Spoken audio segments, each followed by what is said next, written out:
लगातार 7 बार सदन में यह मामले उठे और 5 बार हम मंत्री जी से मिले। मैं सबको धन्यवाद दूंगा। धन्यवाद देने में कंजूसी मैं नहीं रखता हूँ।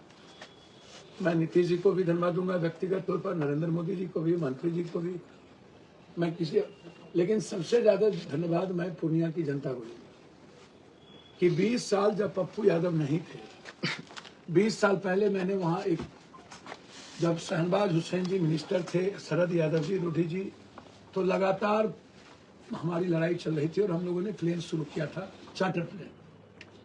चार्टर प्लेन के बाद बंद हो गई, सपने खत्म हो गए। 10 साल 11 साल हमारे देश के प्रधानमंत्री रहे, डबल इंजन की सरकार रही, एक बार भी एयरपोर्ट की चर्चा सदन और सदन के बाहर नहीं। सिर्फ पूर्णिया की जनता ने की। कट के बाइटें देते हैं। चुनाव जीतने के बाद जब लगातार हमारे वादे सदन के बाहर शुरुआत हुई हमारा संघर्ष, तो उसमें सबसे पहला मुद्दा था मुझे एयरपोर्ट, दूसरा था बाढ़ से मुक्ति, तीसरा था NH, चौथा था रेलवे, पांचवा था भ्रष्टाचार। तो एक बात बिल्कुल क्लियर है कि हमने पहला वादा, हम तो कई वादे जीत गए, हम तो 3 NH भी, स्वीकृत एक्सप्रेसवे भी, बाढ़ का DPR 2026 में भर के PM ने परसों चिट्ठी हमको लिखा कि जो आपने मुद्दे उठाए 26 में बाढ़ का DPR बन जाएगा और 27-28 तारीख से 27 और 28 में हाई डैम के निर्माण की कार्य शुरुआत हो जाएगी। तो हम छोड़ने वाले नहीं है, लगातार हमारी लड़ाई है। अभी तो 25 तारीख के बाद सदन में जंग शुरू होगी, बिल्कुल महाभारत होगा, और वो महाभारत होगा GST, सहारा और बंद पड़े फैक्ट्री को लेकर। ये जो GST कमिश्नर लोग हैं, ये लोग समझिए कि आतंक मचा के रखे हैं, 1 करोड़ रुपया महीना कमा रहे हैं, आतंक मचा के रखे हैं, इसलिए हम छोड़ने वाले नहीं। अब ये जो विक्ट्री है, ये विक्ट्री जनता की विक्ट्री है, उसके लिए ये ठीक करते हैं पूर्णिया की जनता, आवाम। और मैं एक बात आग्रह अंत में जरूर करूंगा, जो लोग कभी कभी कुछ पोस्ट करते हैं, मुझे उनसे पूछना चाहूंगा कि 20 साल पप्पू यादव नहीं थे, तो फिर आपने एक बार भी एयरपोर्ट की चर्चा क्यों नहीं की, एक बार भी सदन में चर्चा क्यों नहीं की, ये आप हमको बताइए। और 20 साल के अंदर हमारे प्रधानमंत्री जी 11 साल से तो थे ना, और नीतीश कुमार जी 20 साल से थे, तो एक बार भी आज तक नीतीश कुमार जी एयरपोर्ट के जमीन के मामले को लेकर गंभीर क्यों नहीं हुए? वो तो हमारे नेता, सांसद, प्रतिनिधि वहां पर हम लोगों ने और गांव के लोगों ने हमको कॉपरेट किया कि जब पप्पू यादव आ गए तो हम जमीन देने को तैयार हैं। इसके पहले तो आपने जमीन के लिए लाठी गोली तक चलाई थी, लोगों को जेल में बंद किया था।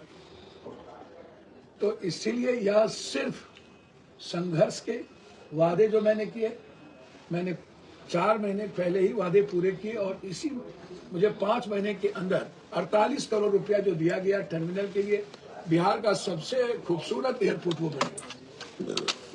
मैं इसीलिए बधाई देता हूँ और आपको बहुत बहुत बधाई। ताली बजाइए। सेलिब्रेशन पूर्णिया की जनता के लिए, पूर्णिया की विक्ट्री के लिए, वादे के लिए। दोनों मिले खिलाइए। अरे टच कराते हुए सर, टच कराते हुए।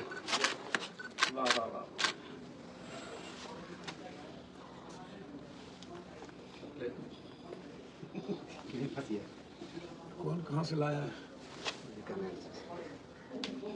चलिए भैया, किसान नेता और लोग काटते आप लोग। केक को हटा दीजिए तो प्रेस कॉन्फ्रेंस कर लेंगे। हाँ, केक को हटा दीजिए। लाइव है, मैं 2-3 बातें और इसको हटा दीजिए।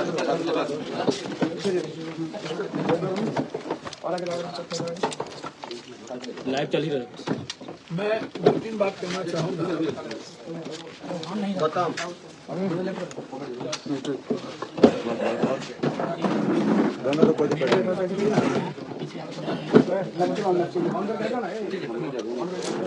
हिलाइएगा नहीं, बस पहले बता दे रहे यार तुम पीछे आगे देखते रहो, तुम देखो काफी बार देखो नहीं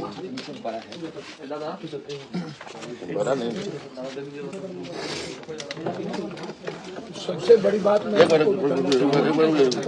यार भैया, अब हमेशा इस तरह नजदीक सड़ गई है तो कैसे चलेगा? आधा घंटा कैसे कट रहा है?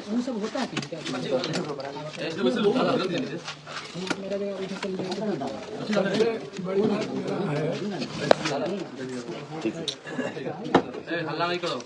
एक तरफ मैं बधाई देना चाहूंगा महाराष्ट्र और झारखंड की जनता को। झारखंड में जिस तरीके से पैसे की लूट, आडंबर, नफरत पैदा किए गए, मैं खास तौर पर झारखंड के हर जाति की जनता को जिन्होंने हेमंत सरकार पर दोबारा विश्वास किया, ये ऐतिहासिक क्षण है। आज तक झारखंड में दोबारा सरकार किसी की नहीं बनी और ये मुंह खाने पड़े गुंडे लोगों को, बाहर से आने वाले, जो गिद्ध दृष्टि जिनकी थी। हम लोग परिवार बन करके चुनाव लड़े और मुझे उम्मीद ही नहीं है, हम 50 के लगभग सीट ला करके हम दोबारा सरकार बनाएंगे